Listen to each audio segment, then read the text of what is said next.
Si Bolivar ang tagapagpalaya. Isang Kriol na nagngangalang Simon Bolivar ang nagnais na palayain ang South America laban sa mga mananakop. Ang pagnanais na ito ay pagpapatuloy lamang sa nasimulan ni Francisco de Miranda, isang Venezuelan.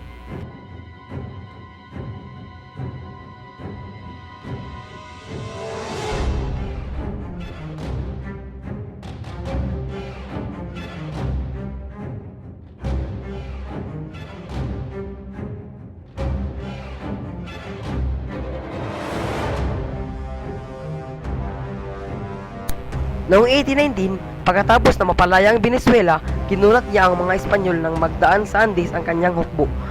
Ang tagumpay niya ay humantong sa pagkatag ng Great Colombia.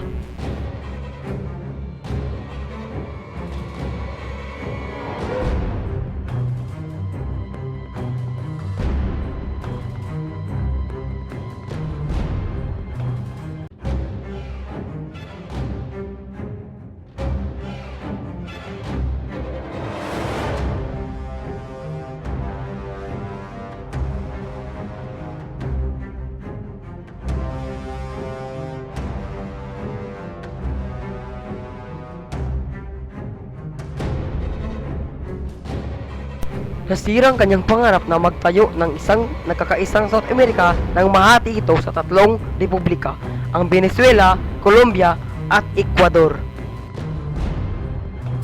Ang demokrasya at nasyonalismo sa Latin America.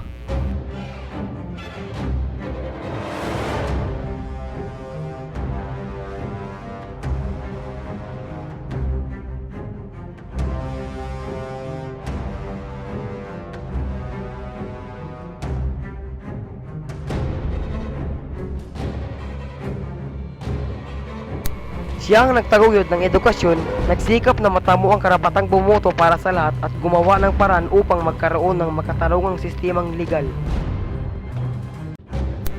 Nawala ng saysay ang mga ito dahil sa pananakot, pagpapahirap, katiwalian at mga pagpatayan na isinagawa ni Juan Manuel de Rosas. Pagunlad ng nasyonalismo sa Africa.